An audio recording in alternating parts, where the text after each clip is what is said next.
Olá, o nosso assunto é sobre uma doença grave, mas absolutamente curável. O diagnóstico precoce é fundamental para os casos de câncer.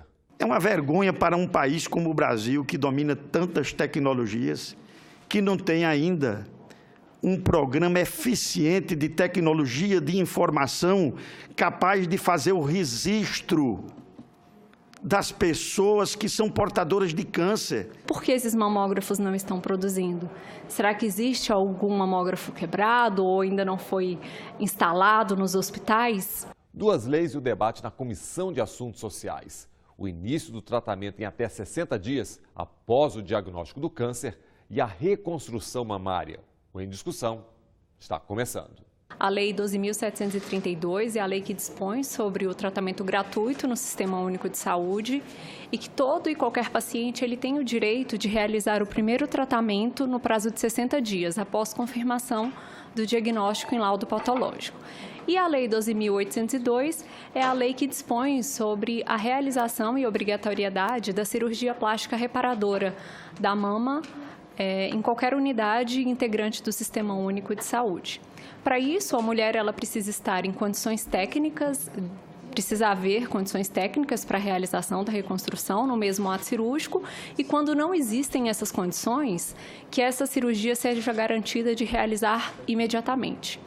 É importante dizer também que a mulher ela tem o direito de se recusar a fazer essa cirurgia de reconstrução e que esse direito da mulher também precisa ser preservado. Duas leis relevantes que dão o chamado empoderamento ao paciente, a lei dos 60 dias e também a lei que prevê que o SUS, no mesmo ato cirúrgico da mastectomia, que é a retirada da mama contaminada com câncer, seja reconstituída. E isso tem um fator extraordinário na autoestima das mulheres. O câncer de mama é o que mais mata mulheres em nosso país e no meu estado do Rio Grande do Sul a incidência é um pouco mais elevada, lamentavelmente. Eu não vou dizer o nome por uma questão de respeito à intimidade. Encontrei uma pobre moça terceirizada que trabalha na Procuradoria-Geral da República com 33 anos, acometida de câncer de mama. E me procurando, pedindo, porque sabia que eu atuei nessa área na Procuradoria-Geral, na Câmara de Direitos Sociais, para acelerar o início do tratamento dela. Mas 33 anos, é impressionante. E quanto mais jovem, mais letalidade essa doença tem, a gente sabe disso. As pessoas estão morrendo por falta do início do tratamento. Então, o primeiro drama de quem é portador de câncer e não tem condição de custear um tratamento caro, é conseguir ser atendido, ver respeitada a norma constitucional que diz que a saúde é direito de todos e dever do Estado, de ver respeitada a lei que o Congresso Nacional aprovou e a Presidência da República sancionou e que diz que esse tratamento tem que começar em 60 dias, porque quem tem câncer não pode esperar. As audiências públicas servem para isso, para chamar a atenção. É hora de priorizar a saúde no Brasil. Eu trouxe de maneira ilustrativa alguns exemplos do que temos observado ao longo dos últimos anos. Então, no ano de 2015, se formos observar a quantidade de exames em percentual realizados para atingir a necessidade de exames citopatológicos e de mamografia para a população, de acordo com as diretrizes do Ministério, nós observamos que nenhum dos estados consegue atingir 100% da população que precisa desses exames anualmente. Mesmo se formos considerar uma meta estipulada pela OMS, que seria de uma cobertura de 80% das mulheres na faixa etária de 25 a 64 anos, no caso do câncer de colo do útero, e 70% da cobertura das mulheres de 50 a 69 anos para o câncer de mama, nenhum estado consegue atingir essa meta. Todos estão abaixo dessa meta preconizada pela OMS. É claro que não queremos só atingir a meta, queremos atingir 100% das mulheres. Todas elas precisam realizar o exame citopatológico de 3 em 3 anos e a mamografia de maneira bianual. Claro, se não houver nenhum problema no resultado desses exames. Apenas relembrando que essas diretrizes, elas não excluem mulheres de outras idades que precisam realizar o exame. O SUS, ele garante a qualquer mulher a realização desses exames, independente da faixa etária. Agora, falando de rastreamento, existe uma faixa etária preconizada. Esses são números do Instituto Nacional do Câncer. Vocês veem alta prevalência do câncer de mama relacionado aos demais tipos de tumor e, de fato, ele tem aumentado bastante. O Instituto Nacional do Câncer e o Ministério da Saúde publicam a cada 2 anos a incidência no país e, se vocês observarem na parte de cima, de 2012, 14, 16, pula de 52.680 novos casos em 2012 para 57.960 em 2016. Isso que significa, senador Edson Lobão, aproximadamente um aumento de mais ou menos 1.000 casos de câncer de mama por ano no nosso país. E o pior é que boa parte dessas mulheres ainda tem um diagnóstico, infelizmente, numa fase um pouco mais avançada da doença. A gente ainda tem um número muito baixo de pacientes com o primeiro atendimento em até 60 dias. E ainda prevíamos no projeto de lei, que foi sancionado integralmente, que uma possibilidade de responsabilidade do gestor que não cumprisse.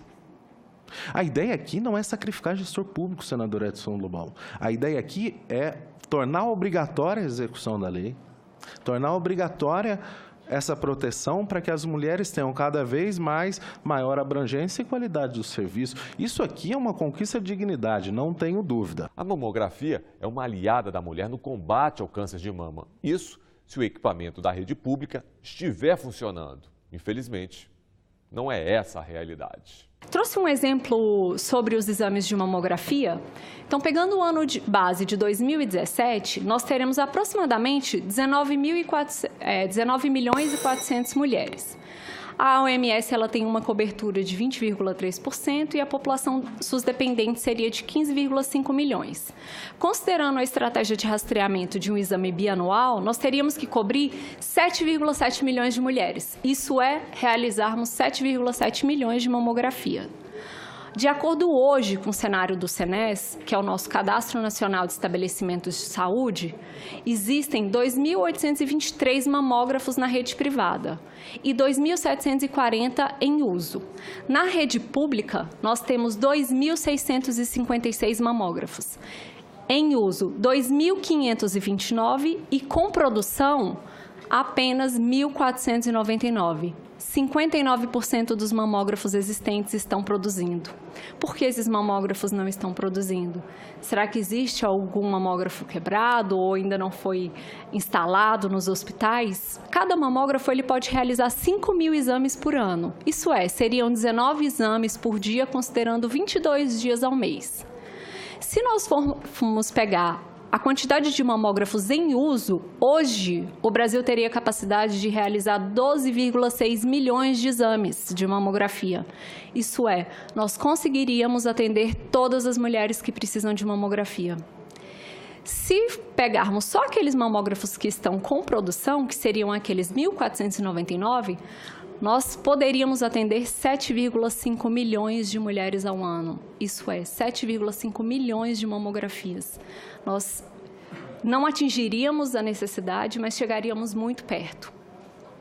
Hoje, olhando os dados disponíveis nos sistemas, a produção registrada no ano de 2015 foi de 4,1 milhões de mamografias. Precisamos realizar mais? Precisamos realizar muito mais. E foram realizadas 2,5 milhões de mamografias na faixa etária preconizada para rastreamento. Isso é, aqueles 1.499 mamógrafos que tiveram produção, cada um deles realizou aproximadamente 2.754 exames, bem abaixo do que cada um deles poderia realizar. Denúncia que deve ser feita. Distrito Federal 2015. Sabe quantos por cento, qual a porcentagem de mulheres que foram cobertas do ponto de vista de rastreamento? Acreditem, 1,7%. Isso é um absurdo. Isso é um absurdo. E o que está faltando? Manutenção dos aparelhos. Manutenção. Então, assim, tem mamógrafo e você tem razão. O Ministério da Saúde tem razão. Nós temos mamógrafo suficiente. Aliás, nós temos mamógrafo suficiente para fazer mamografia para todas as mulheres acima de 40 anos. Não acima de 50 anos. Nós temos que ver por que eles não estão funcionando em tempo integral. Quase todos os mamógrafos, ou boa parte dos mamógrafos dedicados ao Sistema Único de Saúde, fazem muito menos exames do que eles poderiam fazer. Então, senhores, quando eu vejo que o Instituto Nacional do Câncer e a mídia recentemente relatou 60% de mulheres que foram ao Instituto Nacional do Câncer, tendo seus tumores detectados por elas próprias, e uma comemoração sobre isso, senador Edson Lobão, para mim, é um absurdo. Quando nós falamos que a mulher palpa o tumor, significa que nós falhamos, senadora. Nós falhamos em oferecer a essa mulher mamografia de forma que pudesse ser detectado antes que ele se tornasse grande o suficiente para ela ter o tumor palpado. 60%. É muita coisa, senador. É um absurdo nós termos ainda no país essa situação em termos de Sistema Único de Saúde. Mamografia para as mulheres a partir dos 40 anos e a lei que garante a reconstrução mamária. Assuntos que você acompanha a partir de agora. Quanto à reconstrução mamária, nós temos observado um aumento progressivo ao longo dos anos, que é a cirurgia que é garantida para a mulher após uma mastectomia. Nós observamos um aumento de 57%, comparando o ano de 2015 com o ano de 2012. Eu comparo com o ano de 2012 porque nesse ano nós publicamos uma portaria de número 2947 que realizou toda uma revisão dos procedimentos cirúrgicos da tabela do SUS e reajustou os valores desses procedimentos. E a partir do momento que foram reajustados, nós observamos um crescimento. E temos observado isso ao longo dos anos. Houve, de fato, Dra. Jaqueline, um aumento, e senador Edson Lobão, um aumento dos valores pagos para cirurgias oncológicas, mas não houve aumento para a reconstrução mamária. Essa cirurgia, que dura de 2 a 4, 5 horas, é pago para o cirurgião aproximadamente R$ 170. Então, essa é uma das coisas que deve ser revisto no futuro próximo.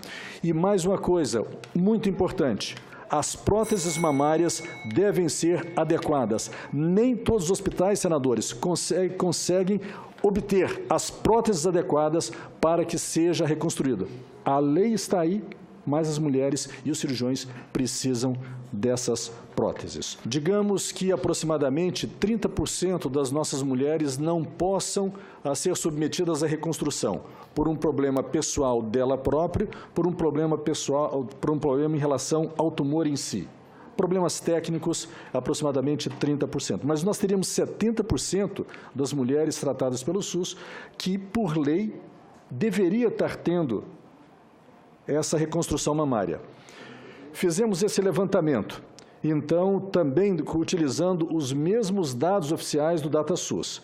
E aqui vocês observam que 2008 era de 15%, foi subindo, aqui 2012 tem a portaria, então sobe para 2014 para praticamente 30%. Conseguimos dobrar no país de 15% para 30% reconstrução imediata. É excelente, isso é quase número de grandes países. A Inglaterra está mais ou menos assim, mas nós temos ainda um gap, um buraco de 30% ou um pouquinho mais de mulheres que deveriam ser beneficiadas por essas leis. E aí, um ponto muito importante, nós temos que ampliar o acesso ao centro cirúrgico. Às vezes, dependendo dos hospitais de referência, eu tenho que fazer a escolha de Sofia. Nós temos tempos limitados de centro cirúrgico e de leitos pelo SUS. Isso significa, ou eu faço 2 pacientes de câncer de mama, ou eu faço uma paciente de câncer de mama e gasto mais aquele outro, o dobro do tempo, para reconstruí-la. Então, uma fazendo a cirurgia do câncer e mais a reconstrução, ou 2 sem fazer a reconstrução. Às vezes, nós temos que fazer, infelizmente, essa escolha de Sofia. E aqui eu passo para a lei da reconstrução mamária. O Dr. Rufo disse aqui muito bem que 70% tem condição clínica.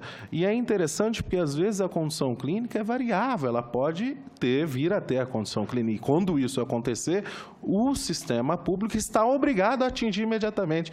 Esse critério imediato foi um pouco mal interpretado pelo Ministério da Saúde antes. Não sei como está a versão agora, mas o imediato que é naquele primeiro procedimento. O imediato é após ela ter a condição. É óbvio que o quanto antes, melhor. Aqui tem um destaque, senadora Amélia, que o Hospital do Rio Grande do Sul, um dos hospitais, a Cafemama tem uma abertura, conseguiu identificar números um pouco assustadores sobre a reconstrução, né? Mas os dados batem muito com o Ministério da Saúde, só com um tópico que dessas 63% das mulheres que realizaram a reconstrução mamária, só 26% realizaram no SUS. Eu lembro bem, no movimento da Frente Parlamentar das Mulheres, da Câmara e do Senado, fomos a um café da manhã com o então ministro Arthur Quioro da Saúde, que foi quem criou a portaria aumentando o prazo da mamografia para 50 anos.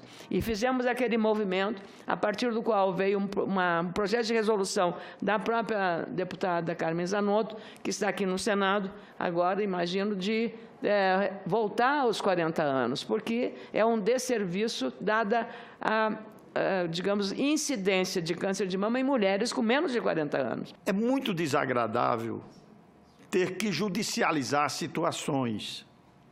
Essa portaria do Ministério da Saúde, o doutor Tiago sabe disso, quando a gente estuda direito, a gente aprende que há uma determinada hierarquia entre as normas. Tem a norma maior, que é a norma constitucional, tem as leis, que o Congresso faz com a sanção, e tem os atos regulamentares, que são editados pelo gestor. Uma portaria não pode contrariar a lei. Quando a Conitec valida essa informação do INCA, que o Ministério da Saúde adota de 50 a 69 anos, o INCA vai à sessão da Conitec, senadora Marta, e é muito curioso, porque eles trazem uma informação que eu fiquei aterrorizado. 2% dos mamógrafos são auditados ou passam por um checklist, se eles estão eficientes, se estão funcionando, se é boa a leitura do exame. Por 2%, o Ministério da Saúde, à época, decidiu que falsos positivos justificariam uma política de rastreamento restritiva.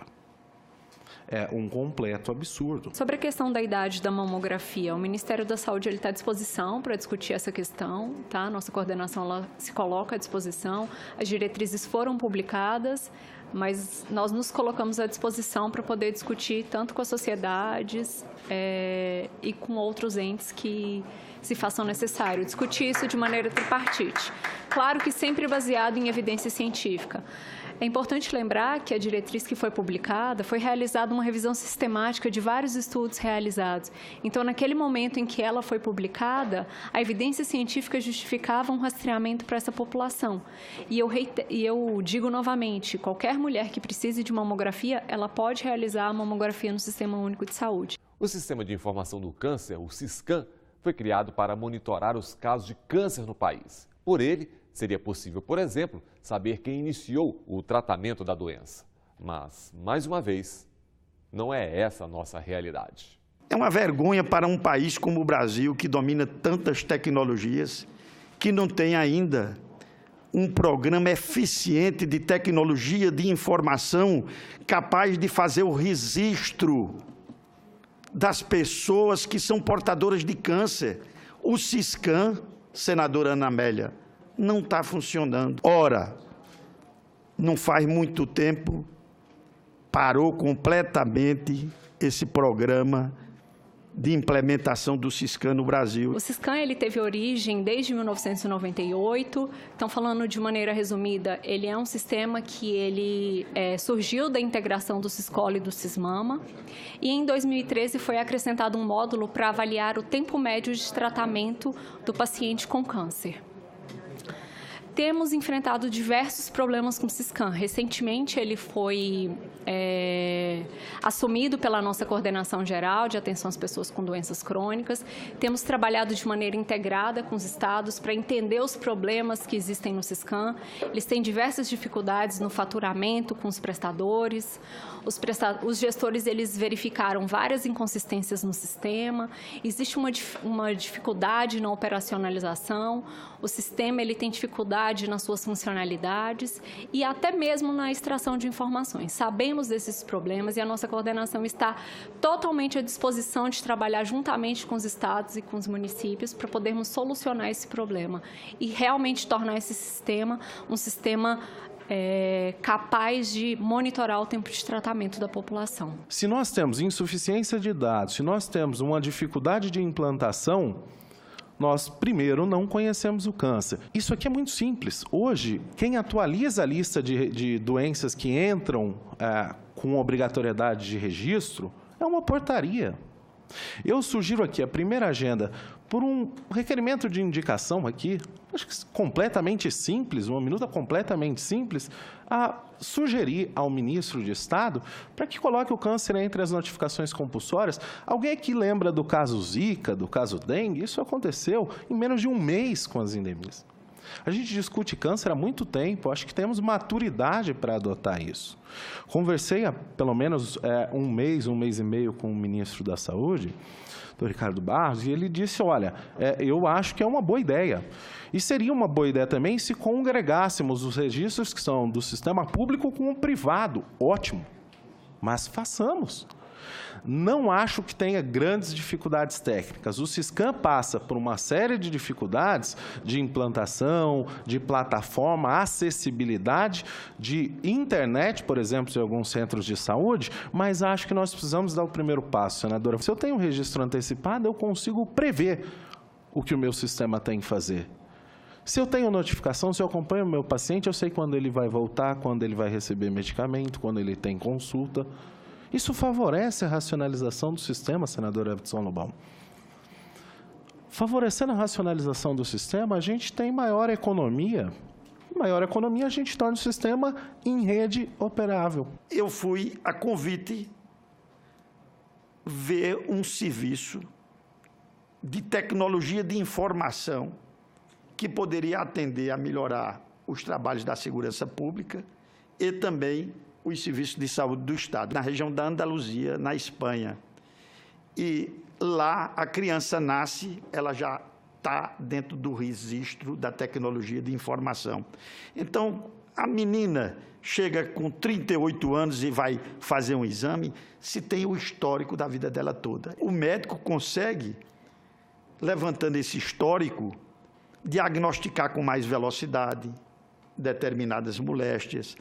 Ele sabe se tem reação alérgica a determinadas doenças e, com isso, os serviços de saúde é de uma região da Espanha. Funciona melhor do que em todas as outras regiões. A tecnologia de informação está aí. Por que não se implementa, no âmbito do Ministério da Saúde, um sistema eficiente e compartilhado com outros órgãos que querem ser parceiros, como os ministérios públicos, para cobrar dos gestores municipais, dos gestores estaduais? E aí é para o Ministério estudar como fazer, porque eu li que em alguns, não é só em alguns países, tem nos Estados Unidos um instituto que chama American Cancer Society, que fazem eles chamam navegador do paciente. Então, o que é o tal do navegador? O navegador, se aparece uma mulher com esta possibilidade, todos os centros de saúde, postos de saúde, não importa o nome, porque cada estado tem um nome diferente, tem uma pessoa que pega aquela mulher pela mão e vai arrumar esse exame para essa mulher. E se o exame der positivo, vai arrumar a cirurgia para essa mulher, dependendo do estado que ela está. Isso pode salvar muitas vidas e não é uma coisa que não seja feita, porque alguns países já estão fazendo, o próprio Brasil já tem alguns lugares que estão fazendo, e não precisa ser um médico para fazer isso. Você pega uma assistente de enfermagem, ela pode fazer esse acompanhamento desde que ela seja empoderada para fazê-lo. E isso pode ser algo não tão custoso, mas que nós podemos salvar muitas pessoas. Se a reconstrução mamária tem uma garantia infraconstitucional, legal, obrigatória, ela precisa ser conhecida pela sociedade. Esse é uma das premissas da eficácia legal. Né? Ela precisa ser conhecida. E aqui há, com certeza, um déficit de reconhecimento social. Também é função das organizações sociais. Talvez nosso trabalho tenha que se concentrar mais nessa evidência, mais nessa explicação de direitos que elas têm. Precisamos engajar a sociedade num esforço permanente para o controle do câncer. Os conselhos municipais, eles precisam ser mais atuantes. Os gestores eles precisam realizar os monitoramentos dos contratos realizados com aquelas instituições de saúde. Precisa haver um fortalecimento dos espaços de gestão e um fortalecimento da CIB, que ela realmente seja um espaço deliberativo. A população ela precisa se empoderar sobre os principais fatores de risco que podem causar câncer, como cessação do tabagismo, adoção de medidas saudáveis, redução do consumo de álcool, prática de atividades físicas e utilização da vacina. Precisamos aperfeiçoar a gestão de maneira geral, como meios de coleta e análise de dados, e principalmente ampliar o acesso diagnóstico e tratamento do câncer no país como um todo, garantindo a qualidade e equidade para todas as pessoas que precisam desse tratamento. O Em Discussão fica por aqui. Você também pode acessar o programa pela internet, senado.leg.br/TV. Participe, mande sua mensagem, obrigado pela companhia e até o nosso próximo Em Discussão.